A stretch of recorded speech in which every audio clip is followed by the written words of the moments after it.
हो गए, टिकट के वितरण हो चुका है, आप एक्टिव नहीं है जितने पहले थे। नहीं, उतने ही एक्टिव हैं। मैं कल भी विधानसभा में रहा और उससे पहले कुछ जिम्मेदारियां संगठन की अलग अलग होती हैं, उसको निर्वहन करना पड़ता है उसका।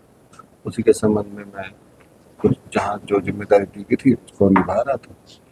पहले भी अभी मैं हम यहीं से 2-3 दिन पहले ही गया था। 2 दिन बीच में कहीं और व्यवस्थाओं में गए, अब यहाँ हैं। आज रात को फिर एक व्यवस्था है, परसों से फिर यहीं आ जाएंगे। आज कार्यालय का तैयारी कर रहे हैं खोलने की।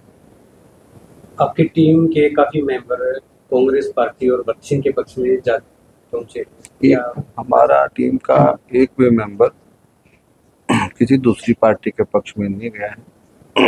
एक एलनाबाद ब्लॉक के एक सरपंच हैं, हमारी टीम में है, आज भी टीम में है, अभी थोड़ी देर में शायद बाहर आ चुके होंगे। उनको एक कोई पार्टी के कुछ लोग बहला फुसला के सिरसा कहीं लेके चले गए थे किसी नेता के निवास स्थान पे, और जिस तरह का यहाँ वातावरण है वो मना नहीं कर पाया और उन्होंने उसके गले में वो पटका डाल दिया था। वो पटका वो वहीं उन्हीं के सोफे पे छोड़ के ही आ गए थे और अभी वो मेरे ख्याल में बाहर आ चुके होंगे। आप चाहो तो उनकी बाइट कर लेना। हमारा कोई भी आदमी, अगर हमारा आदमी है तो वो किसी पार्टी में नहीं जाएगा। अगर हमारा आदमी वो किसी पार्टी में अगर वो जाता है तो वो हमारा आदमी नहीं है। आपकी जो मेहनत थी पिछले 2-2.5 साल से लगे हुए थे समाज सेवा के रूप में, और लोकसभा चुनाव से जस्ट पहले आपने बीजेपी ज्वाइन की, तो क्या आपको नहीं लगता कि आपकी जो मेहनत की तवज्जो बीजेपी ने नहीं दी आपको टिकट का असर? असल में आपको परसेप्शन जो है क्लियर नहीं है। ये टिकट मुझे उपचुनाव में दी गई थी। मैं बीजेपी का समर्पित कार्यकर्ता हूँ और प्रेसिडेंटल बॉडी के साथ कार्य करता हूँ। बीजेपी एक अंग है। भारतीय जनता पार्टी को मैंने ऑफिशियली ज्वाइन अभी किया था।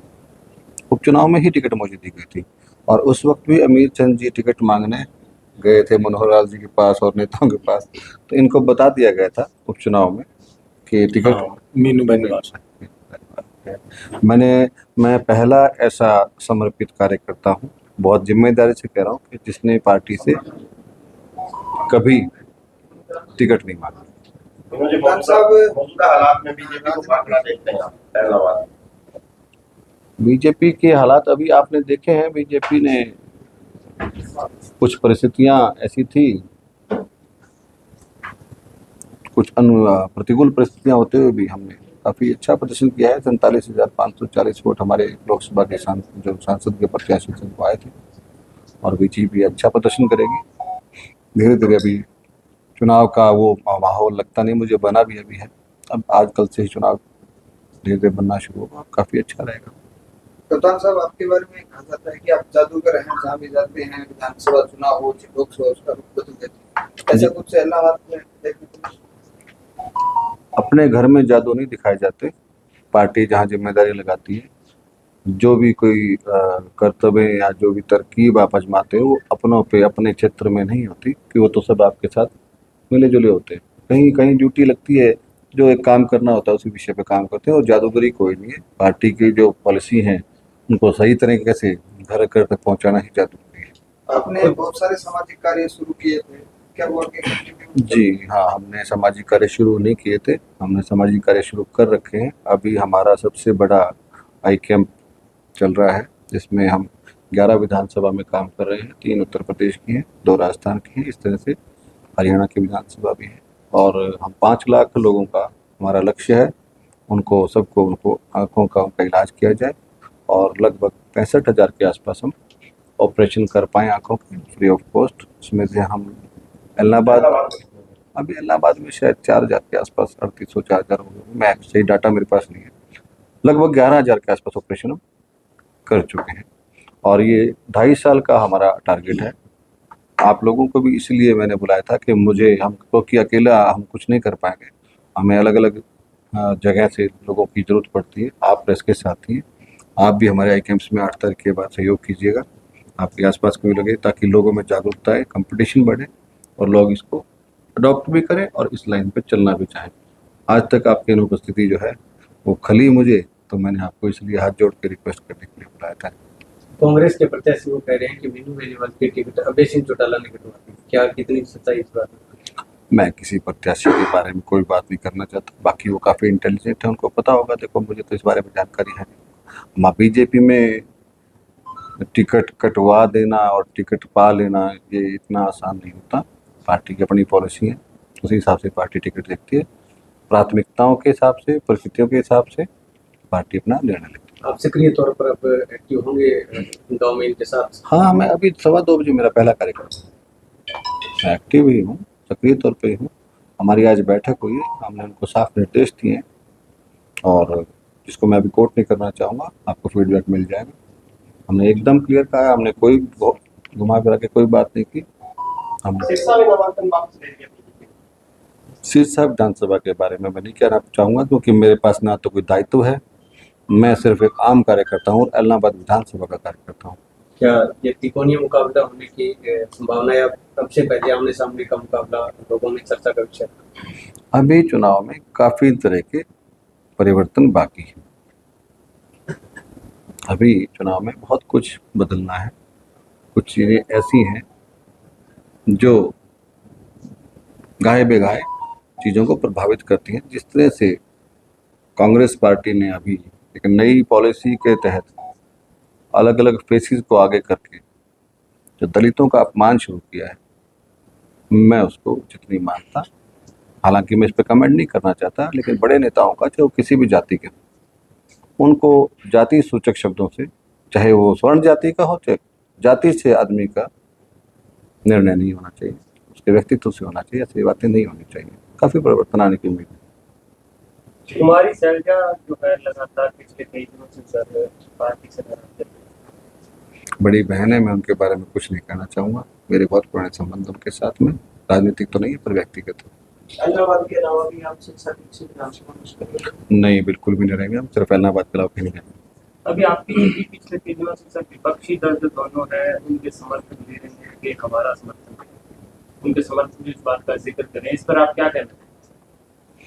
कुछ नहीं कहना चाहेंगे। अच्छी बात है, वो अगर वो सोचते हैं ऐसा तो अच्छी बात है। मैंने तो वो दिन भी देखे हैं जब वो कुछ विपरीत बातें भी करते थे, तो हो सकता है उनको उनका हृदय परिवर्तन हो गया हो।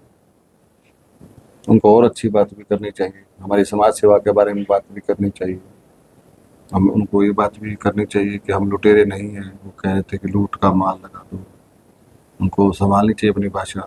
बड़े लोगों को नियंत्रण रखना चाहिए, धैर्य में रहना चाहिए, तभी आदमी बड़ा बनता है। ओके। नेता जी, किस तरह से चल रहा है आपका चुनाव प्रचार? बहुत बढ़िया चल रहा है जी।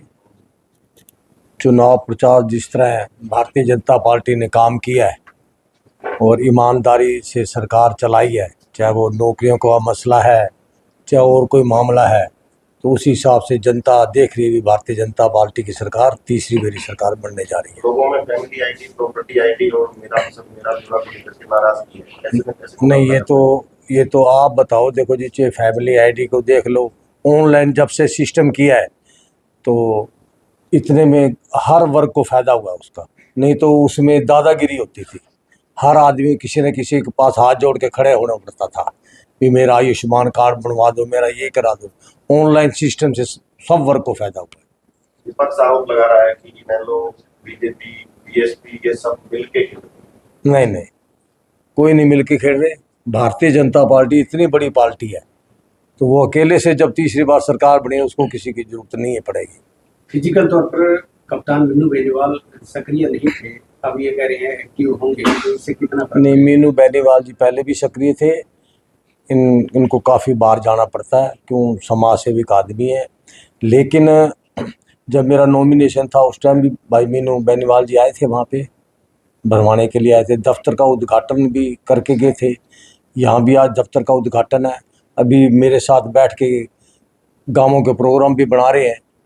और जो भी आज कम से कम आपके सामने 700-800 आदमी था यहाँ पे, उनको सभी को भी कहा है कि भारतीय जनता पार्टी की मदद करनी है, मीरचंद को जितवाना है। नेता जी, कोई बड़ा चेहरा जैसे मनोहर लाल खट्टर हो गए, मुख्यमंत्री नायक सिंह आएंगे इलाहाबाद? कल भी आएंगे। हमारे हरियाणा के प्रभारी हैं जो बिप्पल देव जी, वो कल भी आएंगे। वर्करों की मीटिंग लेने के लिए 12-1 बजे का टाइम है, इलाहाबाद पहुंचेंगे। और नायब सैनी जी पर मुख्यमंत्री जी का भी फ़ोन आया था भी आप प्रोग्राम बढ़ाओ, किसी को कहोगे वो आएगा। कोई भी आ सकता है। विपक्षी दल आपको ये कह रहे हैं कि डम्मी कैंडिडेट का टैग आपको दिया जा रहा है, क्या कमियां ऐसी आपको प्रतीत हो रही है कि मीनू बेनीवाल की बजाय आपको टिकट दी गई, पार्टी ने बड़ा समझा और लोग ये कह रहे हैं, विपक्षी दल ये कह रहे हैं कि डम्मी है। मैं पहले कह चुका हूँ, ये टिकट जो थी, अगर मीनू भाई साहब पहले भी लड़ते, पीछे मैं जब मनोहर लाल जी के पास गया था तो उसने मीनू बेनीवाल जी का नाम लिया था। तो अब की बार भी ऐसे है, मीनू बेनीवाल भाई साहब कहते हैं मैंने तो समाज की सेवा करनी सीखी है, आप अमीर चंद को टिकट दो, पुराना कार्यकर्ता है, जो नए पहले हमारे से आते रहे हैं, चाहे वो कोई भी आए, चाहे गोविंद था या पवन था, सब भाग गए, कोई रुका नहीं। इसलिए ऊपरी इकाई ने ये सोचा भी पुराने कार्यकर्ता को टिकट दी जाए, कम से कम भागेगा तो नहीं, इलेक्शन तो डब से लड़ेगा, और उसकी जिम्मेवारी मीनू भाई साहब ने ली है कि हम अमीर चंद को जितवा के भेजेंगे।